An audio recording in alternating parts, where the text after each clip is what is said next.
My name is Steve Sitting Bear. I'm a candidate for the office of chairman. For those who haven't got to visit with yet, I'm from the Cannonball community. My father was Archie Foubert. My mother is Sandy Gullickson Cloud.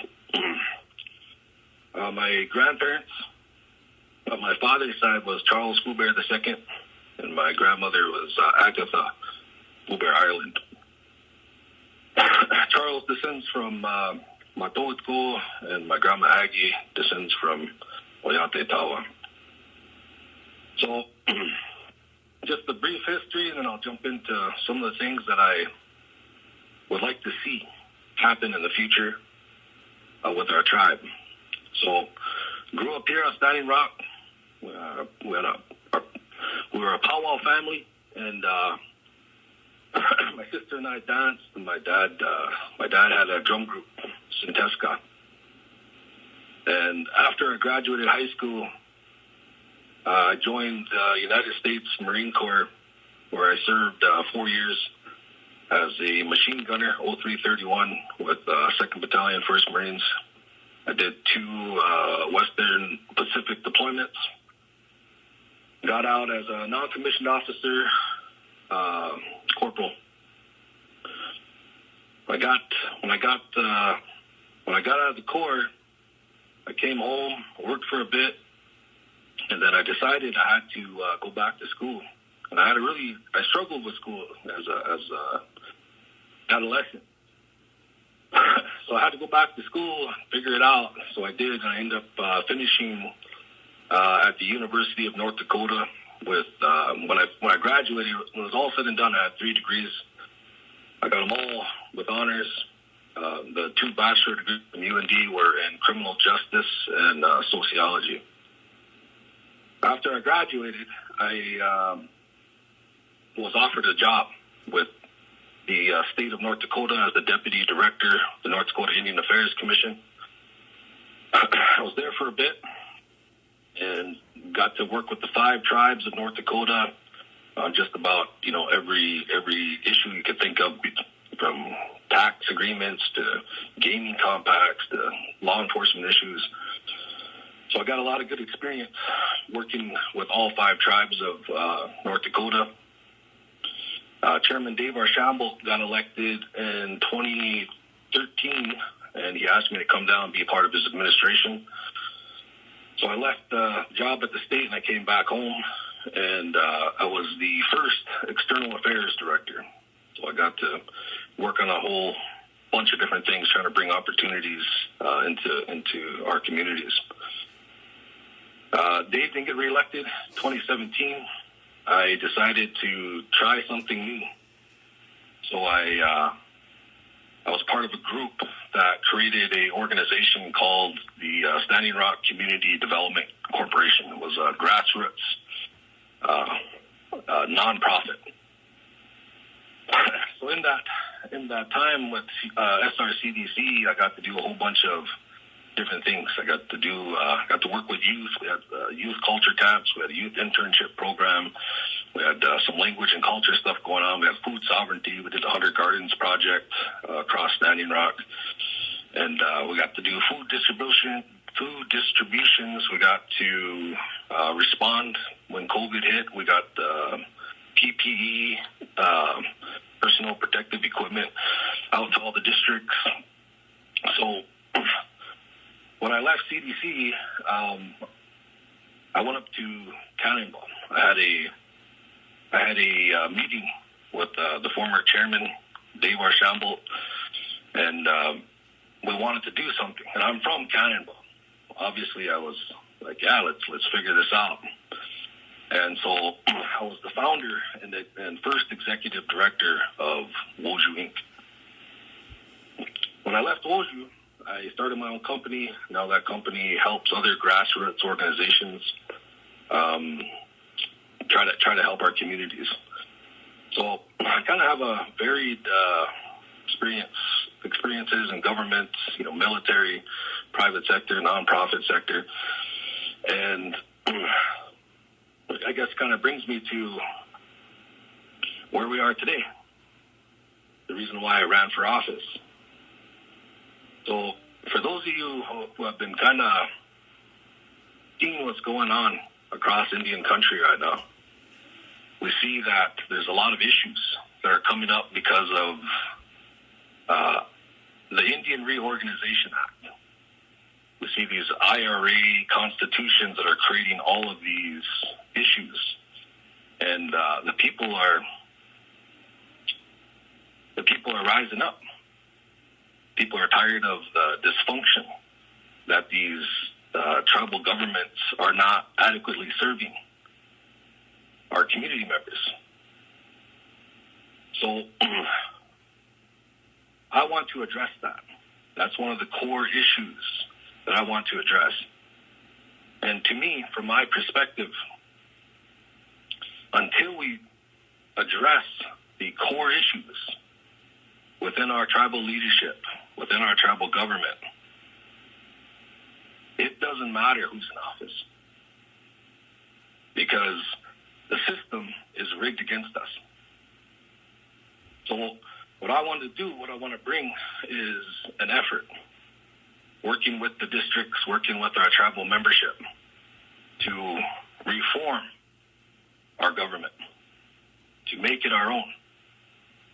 And for those who maybe not be that aware of what IRA Constitution is, it was a document that was given to tribes after the 1934 Indian Reorganization Act was signed into law by President Roosevelt.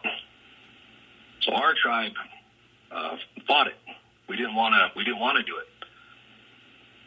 But eventually, Big Sloan came, and there was going to be huge impacts, negative impacts on our tribe.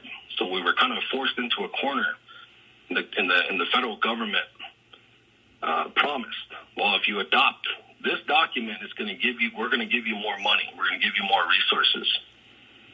So in 1959, Standing Rock officially adopted this document. And if we look at these issues that we see every day, every election cycle, these long-standing issues that have never been resolved, issues like council accountability and transparency. Well, the reason why that's an issue is because that document puts all the power into one branch of our government. There is no accountability, there is no transparency, because that's the way that document is written. We see issues like council pay. That's under council powers, right? That's been a hot topic this past year, where things are done without any interactions with our community members. Issues like off-res voting, that's been around at least since the 90s. And so you have to ask the question, all of these issues, there's blood quantum, that's another one. Vetoing powers, that's another one. Term limits, that's another one. These are all tied to that document. And to me, that is not our document. I understand the necessity that we had to do what we had to do in 1959 to get those funds so we can get a school, so we can get IHS, so we can get roads. But what is happening right now in 2025? Well, the federal government just passed the big, beautiful, ugly bill, and it was signed into law on July 4th. Those are going to have some pretty negative impacts across Standing Rock, not just the tribal government. IHS is going to be hit. Our tribal colleges are getting hit. Our schools are going to get hit. LEHAP is getting hit. SNAP is getting hit. Everything is getting hit. So I ask the question, why are we still utilizing this document if the reason for it was to get those resources? Now we're getting cut. And it's a document that's created so many issues for our tribe. Why are we still using it? Well, I want to push an effort to do constitution reform. And what that will do is it will restructure our leadership, the expectations of our leadership.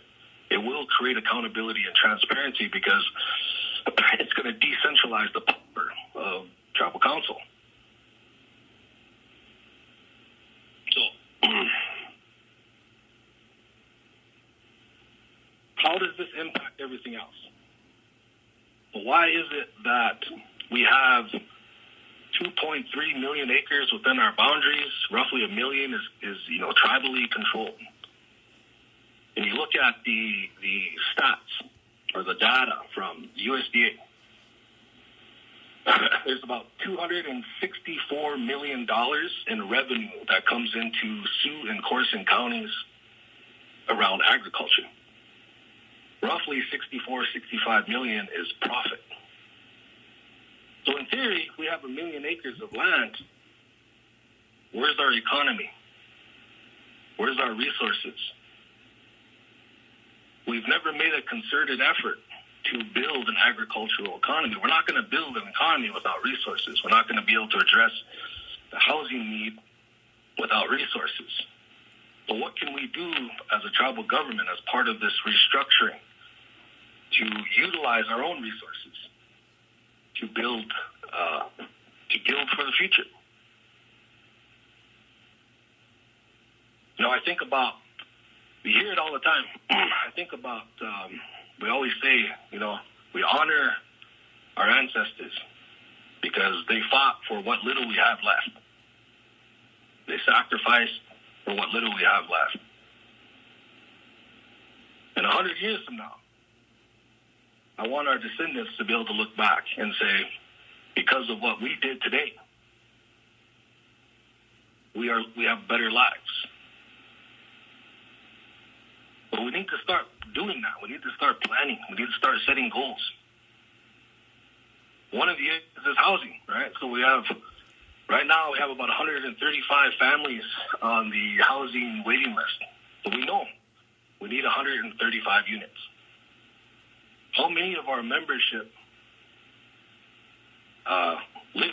work here? They live their lives here. But they can't live here because there's no housing, right? So what can we do today to start planning for that? To start investing in that? What what laws do we need to develop to ensure that we're addressing these lack ofs in our communities?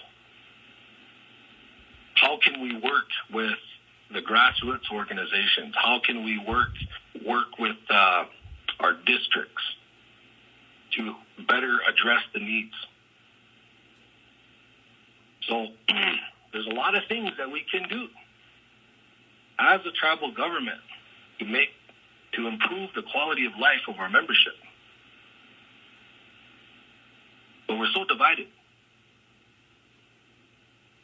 We're so toxic to each other to where we can't even figure out how to work together. There's not that many of us.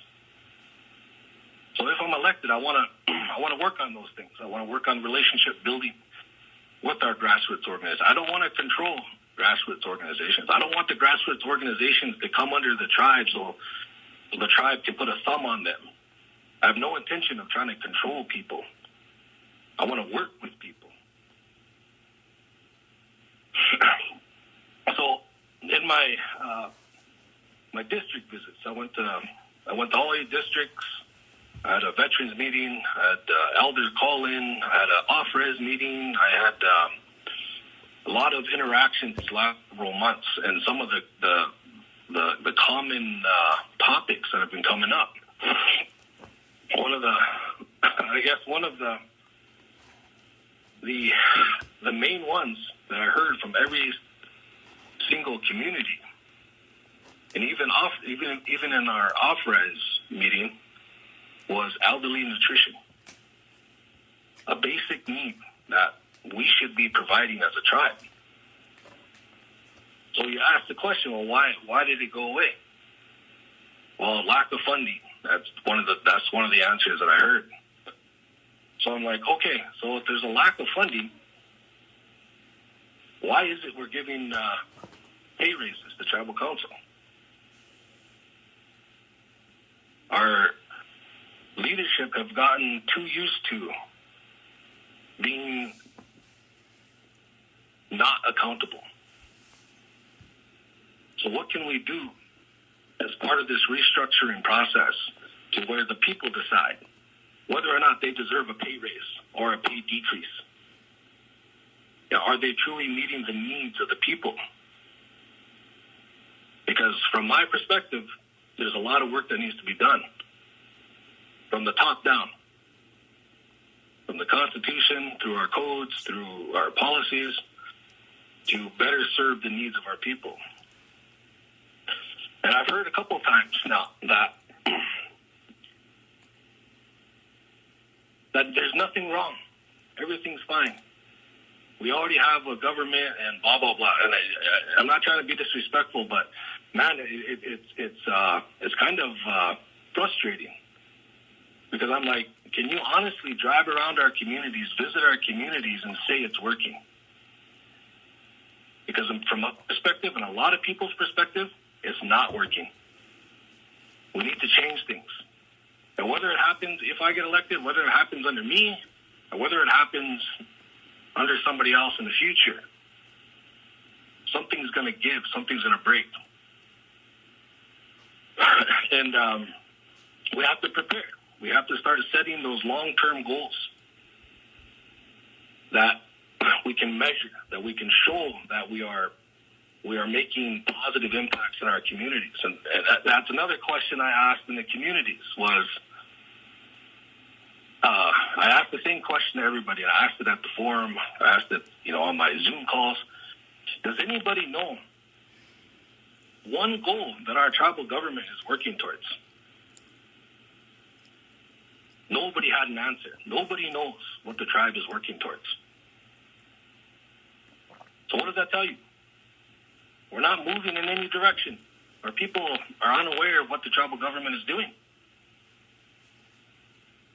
So how do we rebuild that trust in our tribal government? Rebuild that confidence? Well, that trust needs to go both ways. So one of the core things that I want to do is create an access route for our membership to be able to bring forth changes to our constitution, to our government, to our codes without tribal council interference or control. So some people will say, well, that already exists. No, it doesn't, because I've witnessed it. I've witnessed tribal council block amendments they didn't like, amendments that had to do with something that was going to impact them. If we live in we have to deal with this democratic process right now, because that's what we have to deal with. But what does a new government look like? What standards of leadership do our people want to see? What goals should we be working towards? Because in 100 years, it's not looking good. We need to start being smart about how we utilize our own natural resources to build our economy, to address the needs, to provide opportunities to all of our membership, to increase services for our elders, to increase service or opportunities for our youth. It's all doable. It's all possible. So at some point in time, we're going to have to start putting aside whatever personality differences we all have. We got to work together. Otherwise, we're just going to keep spinning our wheels. So I'm running because I want to address these things.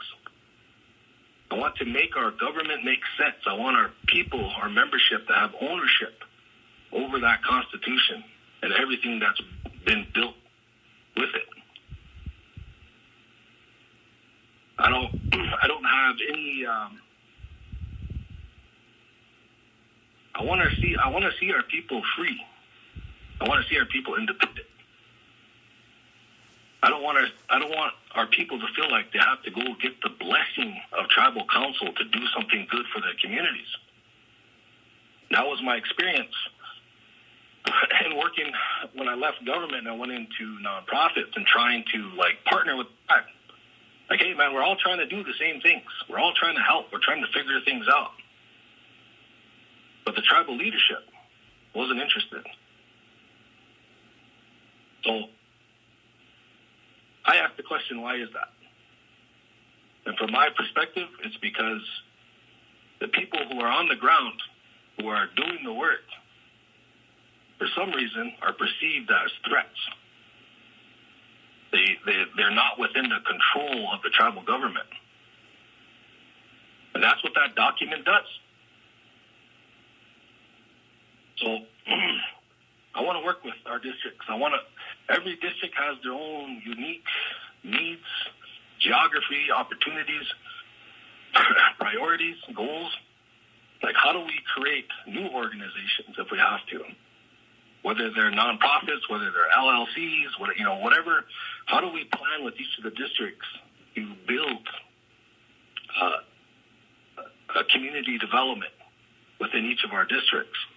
How do we meet those needs? Because I'm telling you right now, the tribal government can't. It hasn't.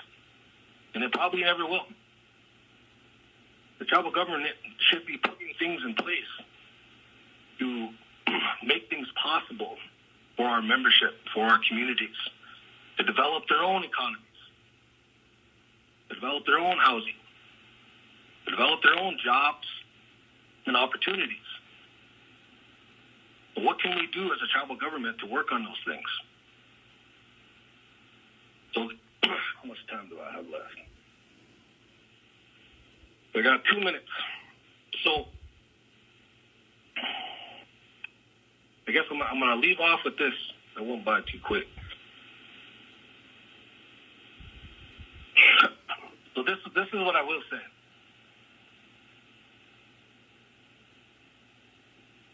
Don't vote for me if you want things to stay the same. Don't vote for me if you're expecting personal gain in return. Don't vote for me if you want me to look the other way on corruption. Don't vote for me if putting relatives in power is more important than fixing our nation's problems. Don't vote for me if you think our land, language, culture, treaties, and sovereignty are not important. Don't vote for me if you believe we can't fix our own problems. Don't vote for me if you expect instant gratification decision-making. Don't vote for me if you don't want to be part of the solutions. Don't vote for me if you believe nothing can change. Otherwise, vote for me. And let's get to work. We'll put up. Okay, thank you, Steve.